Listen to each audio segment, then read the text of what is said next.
have the head of NFL refs from Fox Sports, the former head of NFL refs, now on Fox Sports, Mike Pereira. Good to see you, sir. Nice to see you. Now, you were saying in the commercial break, Jim Mora, because he mentioned in the previous segment that he's gotten in trouble opening his mouth, and that he said he's learned from that. Yeah. I love Jim Mora.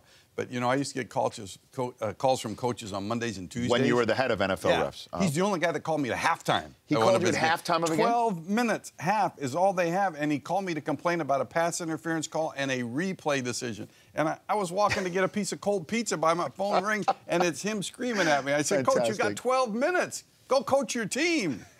In the middle of halftime. In the middle of halftime. That's the only coach who's ever done that. Ever. I love it. But he's so passionate. And he's wonderful. Yeah, UCLA wonderful. Has been so much better since he's gotten on campus there. It's a big game this weekend.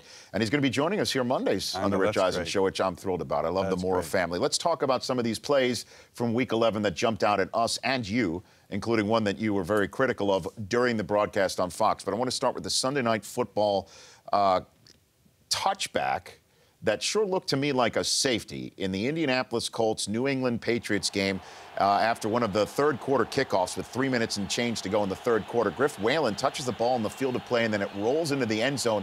This was called a touchback. Should it have been a safety, Mike? Well, certainly New England thought so because they all signaled safety. Well, I mean, it's a live ball on a kickoff, and suddenly you don't possess it in the field of play, and you kick it in the end zone, and they say it's still a touchback. It's a weird play, but it should have been a safety. It should have been. I know they talked about on the air about it wasn't batted into the end zone, so therefore it's not a safety. It's still the kick. But the rule, I think, is pretty clear. It says a ball at or nearly at rest. If somebody muffs it, which is what Griff Whalen did, and it goes into the end zone, then Griff Whalen is considered to have put the impetus on it to put it in the end zone, and then it would be a safety. Ball at or nearly at rest, which it is there. And you can see that the ball wouldn't have gone into the end zone without Griff Whalen muffing it in. So that'll be on their training tape that shows the officials say, I know it's a crazy play. Replay couldn't have done anything about it, but this is an aspect of this rule that would have made it a safety. Now, did Pete Morelli and his crew just got together and just going on their own personal knowledge of the rule book off the top of their heads with that wacky play made that decision? I mean, I think the focus is an illegal bat usually putting it in the end zone, which is this was not. This was not intentionally kicking it in the end zone or batting it. It's one of these that you probably haven't seen in 20 years. And but, you know, it will go as a safety from now on if you have that exact same scenario. Mike Pereira, the former head of NFL refs, now on Fox Sports, was highly critical of this next play during the broadcast of the Arizona-Detroit game. I've never seen a ball returned 49 yards for a punt by somebody who was the fourth person to touch it, but that's what happened when Jeremy Ross picked up a ball that was batted out of the end zone by the Cardinals trying to down it on Detroit's own 1 yard line. Instead, after further review, Bruce Arians was the one who reviewed it because he didn't want Detroit to have the ball around midfield to say, hey, maybe this should have been a touchback to begin with, or it should have been down at the 1 yard line, and they reversed the call. Why did they reverse the call? You said it should not have been reversed. Walk us through this, Mike Pereira. Can I throw the challenge flag on myself?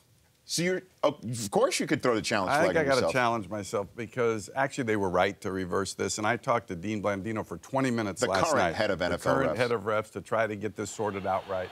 And here's the issue. He actually gets control of the ball with both feet down and performs an act common to the game, which is to flip it forward. So therefore, it's a member of the kicking team that gets control of the kick, and the ball is dead at that point. And when I talked to Dean, and to me the rationale was different, and it is different than an airborne guy into the end zone, grabbing it and throwing it back. That remains alive because he hasn't completed the recovery so if Justin of the Bethel kick. had just batted the ball. It batted the ball, he's fine. Then Jeremy Ross could have picked it up and run it all the way as far as he did. But if you have both feet on the ground and you actually possess the ball and you then throw it back into the field of play, the ball is dead as soon as you release it. So the refs were right to reverse it, and you were wrong to criticize it in live TV in real time. Is that what you're saying right now, Mike Pereira? That's exactly what I'm saying. So you're throwing the challenge flag on. You are overturning yourself, which I think is against FCC regulations in certain parts of the country, but we're going to allow it right here. I hope this is the only challenge that I lose during the course of the season. We're not all perfect. We're not all perfect. I want to talk to you about this play that a lot of people are talking about from that St. Louis-Denver game, the one that knocked Emmanuel Sanders out of the game, and one that a lot of people are upset about because Rodney McLeod, this looks like an illegal hit because of how violent it was, and that's probably part of the problem these days. There is no helmet-to-helmet contact. He is using his shoulder, and he hits him in the shoulder, not Manuel Sanders' neck or head area. This looks like a legal, old-fashioned piece of safety play that was flagged. And my question for you is, why aren't these plays reviewable, Mike Pereira? What is the I guess, for the lack of a better phrase, what is the issue in the establishment that is preventing these things from being reviewed? Well, I think, again, you wanted to refine the list of what is reviewable so you don't have an excess number of stoppages during the game. Now, I will say this. I have talked to a few people now who readily admit that beginning next year, you're going to see some penalties be reviewed.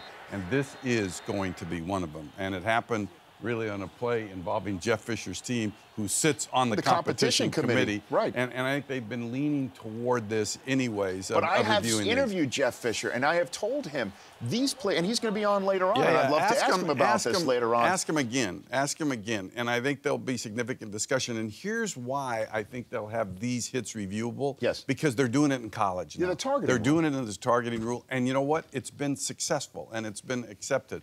And I think this will be the start, and I'm not sure how far it will go, but in talking to people, this will be the start where instant replay is now going to review certain calls that are made on the field. Certain ones. Why not all of them? Because I think then you have too many stops. But there's only a certain number of challenges a coach can have anyway.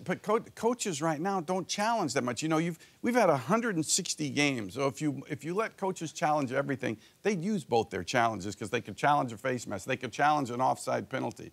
If you let them challenge all those things, 160 games, you'd end up with 640 challenges. You know how many times they've challenged so far this year? No, how many? 106. So you're talking about an additional 534 challenges to this point through week 11. And I think the pace of the game would absolutely take a total dive. So, you know, I think coaches have it pretty good right now. Look they don't have to challenge turnovers. They don't have to challenge scoring plays.